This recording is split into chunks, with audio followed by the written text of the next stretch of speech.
Merhabalar, ben Yüksel, kanalıma hoş geldiniz. Bu iki iple çanta örmüştüm birkaç video önce. Şimdi o çantadan artan iplerle böyle küçük çantalar örüyorum. İlki kesme şeker dediğimiz bu model. Tabanı da kendi deseninden kesme şeker. Aynı şekilde sapı da öyle. Beyaz iple aynısını örüyoruz. Sadece bir iki desen daha fazla örebilirim. Daha büyük bir çanta olsun.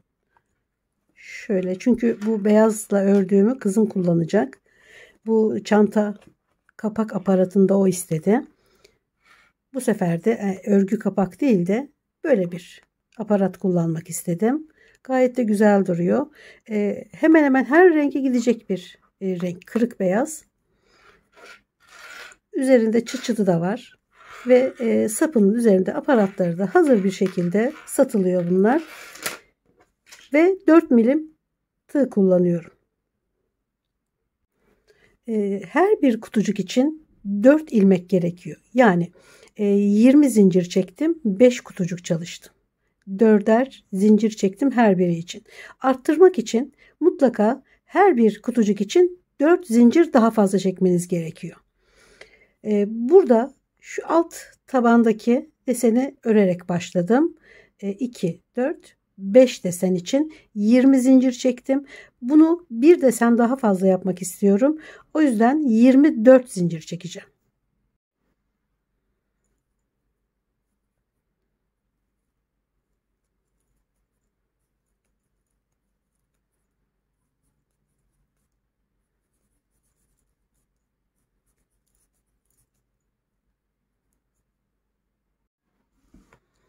...24 zincir çektim. Artı 3. 1, 2, 3. 2 kere doluyorum. 3 zincire geçiyorum. 4. zincire. 1, 2, 3, 4. İpleri, şuradaki tığın üzerindeki ipleri 2 2 alıyorum. 1, 2, 3 kere de çıkıyorum. Yani üçlü trabzan. 2 kere doluyorum. Yanındaki zincire 1, 2, 3. Şimdi şuraya batıyoruz. Şu 2 trabzan ilmeğin içinde kalıyor. Doluyorum. 1, 2, 3, 4. Hemen yanındaki zincire ve içinden geçiriyoruz. Tekrar yandaki zincire geçiyoruz. 1, 2, 3, 4. Bu şekilde deseni kuruyoruz. 2 kere doluyorum. Yanındaki zincire 1, 2, 3. Bir tane daha.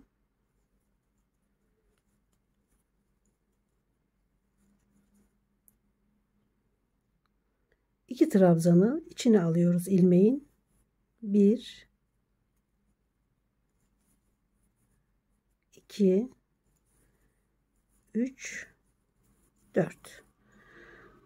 Yanındaki zincire içinden geçiriyoruz. Tekrar yandaki ilmeğe, zincire 1, 2, 3 zincir, dördüncü de kapatıyoruz ilmeği. Bu şekilde kesme şeker dediğimiz desen oluşuyor. Bu kalın bir ip olduğu için 2 trabzan örüp ilmeğin içinde bıraktım ve 4 kere sardım.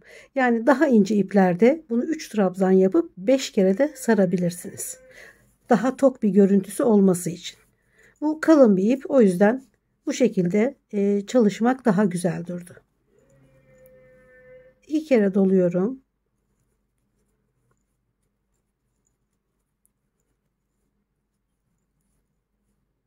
Yanındaki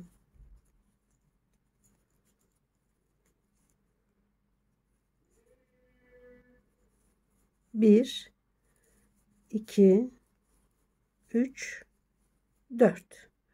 Gene yanındaki zincire ilmeği alıp içinden geçiriyorum.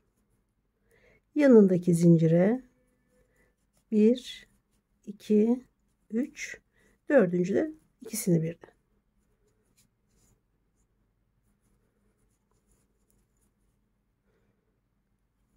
Desen çok basit. Ama görünüşü de bir o kadar güzel.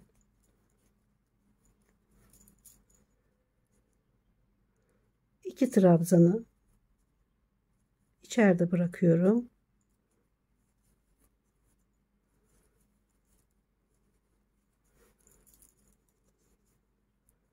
Yanındaki zincire, yanındaki zincire 1 2 3 ve dördüncü de birlikte çıkıyorum. Gayet güzel bir desen oluşuyor bu şekilde. Tamamında, yani bütününde daha güzel duruyor tabii ki. Bu çalıştığımız çantanın taban kısmı. Son ilmeğe batıyorum. 1 2 3 ve dördüncü de ilmeği bitiriyorum, kapatıyorum. 24 zincir üzerinden 6 desen çalıştım. Bu 20 zincir üzerinden 5 desendi. Şimdi biz şurayı örüyoruz, taban kısmını. Şu yan çantanın genişliğini oluşturan şu yan duvarları öreceğiz şimdi. Bunlar da desenin şuradaki zincirlerini örüyoruz. Sonra yuvarlak bir şekilde örerek devam edeceğiz. 4 zincir, 2 kere doluyorum. Buradaki zincirin içine 1 2 3 kere de çıkıyorum. Yanındaki zincire sonra doluyorum ve sarıyorum. Şimdi 2 tane trabzanı sarıyorum. 1 2 3 4. Yanındaki zincire deseni şu şekilde yatırıyoruz. Sonra bir yanındakine geçiyoruz tekrar. Çünkü bu küp şeker deseni 4 zincir üzerinden, 4 ilmek üzerinden örülüyor. Ve 4 ilmeği de tamamlamış oluyoruz her birine batarak. 1 2 3 dördüncü de tamamlıyoruz. Şuradaki yan genişliğini vermiş olduk bu şekilde. Bakın. Şurası bizim başlangıç noktamız. 24 zincir çektik. Sonra döndük, deseni ördük. Sonra şuradaki desenin zincirlerine şu küp deseni ördük. Bu da bizim şuradaki yan duvarı oluşturdu. Şimdi devam ediyorum ve bu şekilde döne döne çantayı tamamlıyoruz. Şimdi şurayı örüyoruz. Şu duvarın yükseltisi, şu tabanının bu kenarını ördük. Şimdi bu kenarını örerek devam ediyoruz.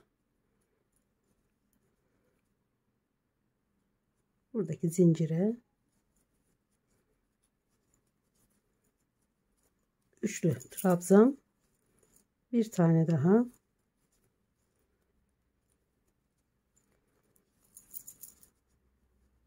şimdi sarıyoruz 2 trabzanı.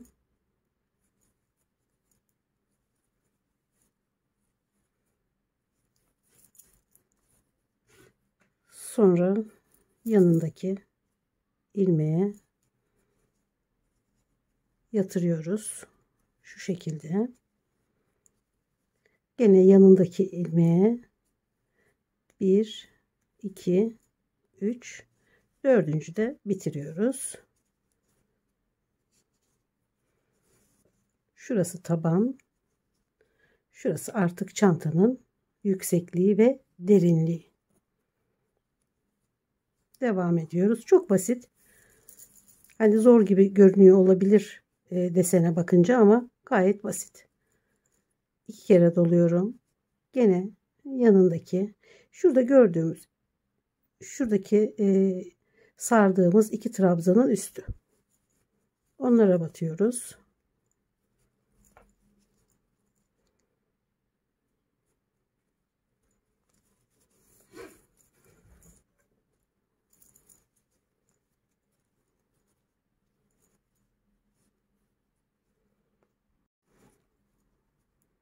Şimdi sarıyoruz. 2 3 4. Şimdi şuradaki yanındaki ilmeğe deseni bu şekilde yatırıyoruz. Zincirin üzerine geldik şimdi. Bir sonraki ilmek zincirin tam üstü. 1 2 3 4. Devam ediyoruz. Gene arada kalan trabzanların üzerine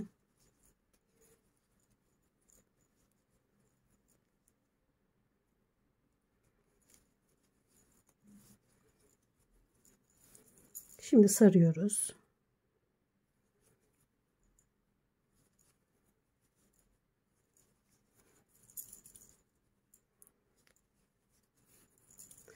Dört kere sardık.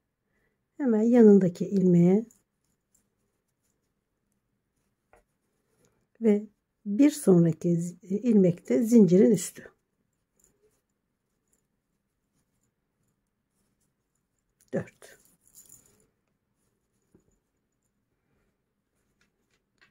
Şurası taban.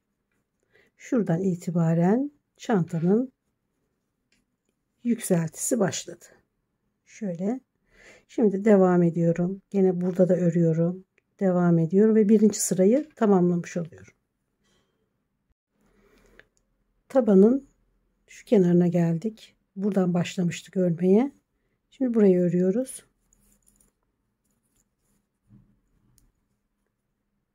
Gördüğümüz 4 tane zincirin üzerine bir tane küp şeker deseni örüyoruz.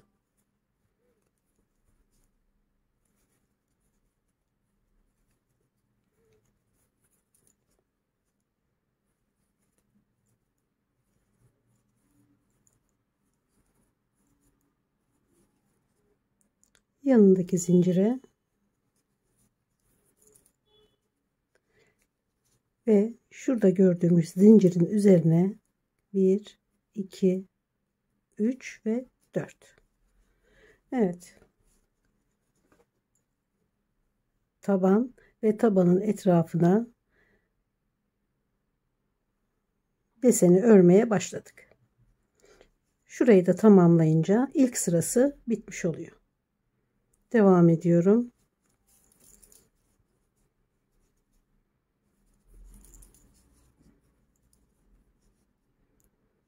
İçeride kalan zincirlerin, trabzanların üzerine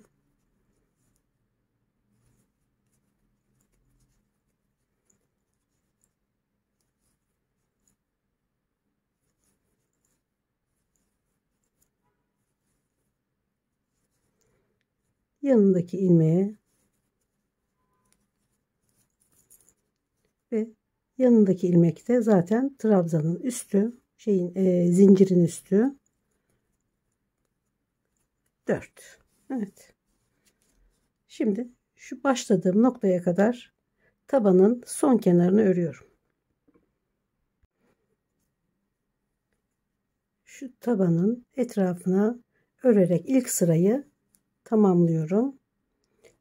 Başladığım noktada şu zincir trabzana en üst noktasına, yani 1 2 3 4. zincire bağlıyorum. İlk sırayı tamamlamış oldum. Şimdi ikinci sıraya geçiyorum. 4 zincir, Yine aynı şekilde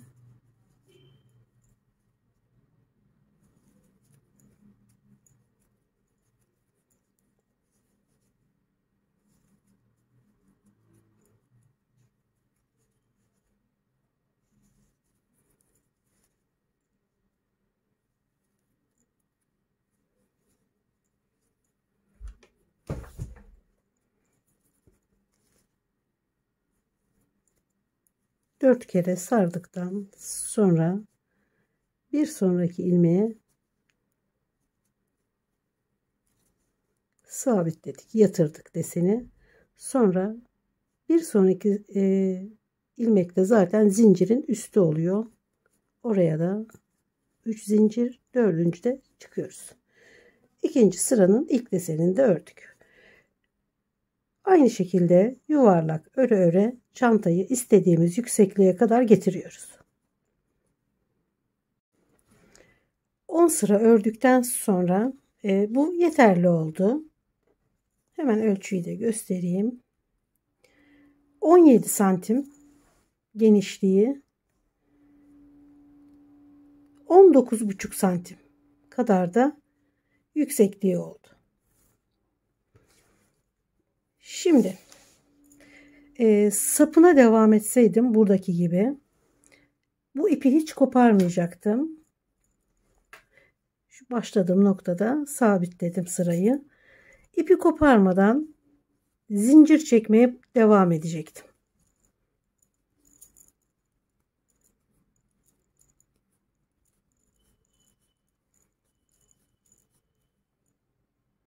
İstediğiniz ölçüde zincir çekiyorsunuz. Yetişkinler için 1.20, 1.10 yeterli oluyor. Çocuklar için değişiyor tabi. Yalnız zincir sayısı da 4'e bölünebilen bir sayı olsun. Ekleyeceğiniz zaman zaten zinciri sayarak örün. Ekleyeceğiniz zaman önce çektiğiniz zincir sayısını 4'e bölün. Tam bölünüyorsa hemen geliyoruz. Şu yan duvar çantanın. Bu da hemen şu 6 desen olan yeri geçiyoruz. Şu yan duvarın başladığı noktada, yani şu zincirin üzerine çektiğimiz sap zincirini sabitliyoruz. Sonra 4 zincir çekiyoruz. Şurası tam çantanın yanı. Diğer zincirin üzerine geliyoruz. Burada da bunu sabitliyoruz. Sonrasında 2 kere doluyorum. Hemen yanındaki zincire örgüye başlıyorum. İkinci trabzan ve sarıyorum şimdi trabzanları. 2 3 4 yandaki zincire sabitliyorum. Yanındaki zincire 1 2 3 dördüncüde ilmeği bitiriyorum, trabzanı. Bakın bu şekilde devam edecek. Aynı örgüyü bütün zincir boyunca devam ediyorum. Zincirin tamamını ördükten sonra şuraya, şu çantanın yan örgüsüne bu şekilde sabitlememiz gerekiyor. Zincirin üzerine ilmekle bağlıyorum ve ipi koparıyoruz.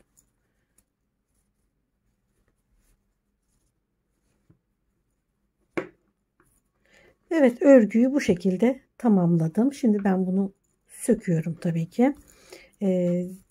Hemen çantanın kapak aparatını üzerine dikiyorum. Evet, çanta bitti. Çok basit bir dikişle deliklerinden buraya sabitliyoruz. Sonra çantayı diğer tarafa getiriyoruz. Çıt çıtı nerede duruyorsa, tabi yanlara da eşit mesafe bırakarak orada sabitliyoruz karşılığını. Açılıp kapanması gayet kolay ve de çok şık olduğunu düşünüyorum. İsterseniz böyle aparatlar kullanarak, isterseniz şu içine belki gerekebilir ya da hiç gerekmez. Bir çıt çıt olabilir ya da kapağı kendiniz örebilirsiniz. O da olabilir. Renkli de olabilir. Farklı renklerle ve yarım günde örüp kullanabileceğiniz bir çanta. Umarım beğenmişsinizdir. Videolarımı beğeniyorsanız ve bundan sonrakileri de izlemek isterseniz beğenmeyi ve abone olmayı lütfen unutmayın. Görüşmek üzere. Sağlıkla kalın.